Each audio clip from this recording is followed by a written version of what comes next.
stand before you because I want to remind you, we're all in this room together to drive change. And nobody promised that change was going to be easy. I feel that I'm really here to make a change. What I've learnt from this conference is the business case and the conventional wisdom, what's good for women is good for markets, does not make states necessarily act differently.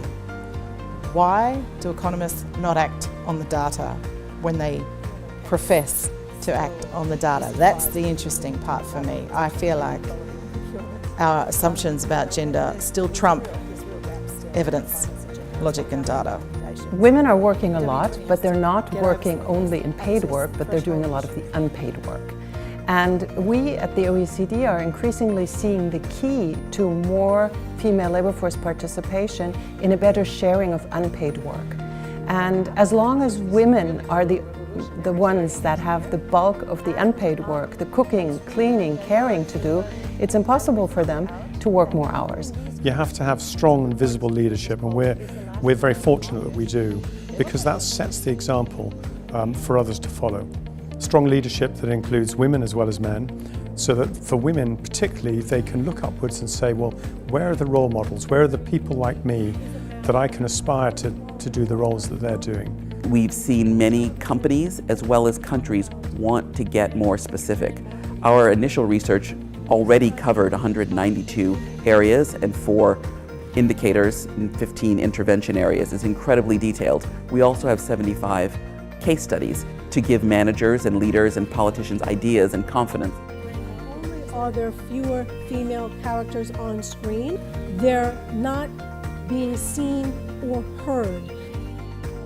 Every 5 exporters, only 1 is a woman-owned business, despite the fact that generally women-owned businesses make up 50% of total businesses in any country. Why is it that women find it more difficult? Smaller in size, legislations that are discriminatory, not access to networks, difficulties in access to credit. So what we've done is unpack the difficulties and put together a program of action. Okay, are you ready? And the winner of the Chatham House 2018 video competition is Elizabeth Salanga from the United States.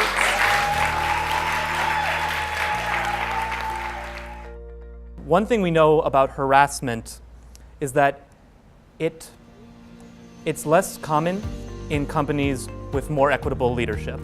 So as a pathway, it not only blocks women from rising, but it's caused from women not having been able to rise.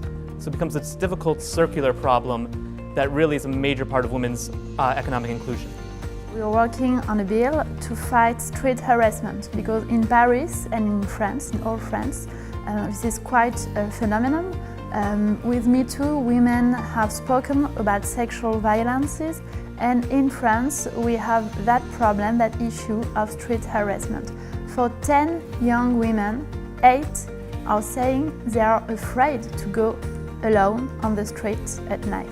So I think it's unacceptable and we have to fight this. I think it's really important that people from diverse backgrounds come into politics, not your quintessential career politician who's done politics at university and then went on to work in politics and then become an MP. So I wanted to bring my health experience particularly of mental health, and I think it's really important to have that experience just now in the House of Commons. We're starting to embed in policy the aspect that when you do a macroeconomic policy, you need to consider gender perspectives.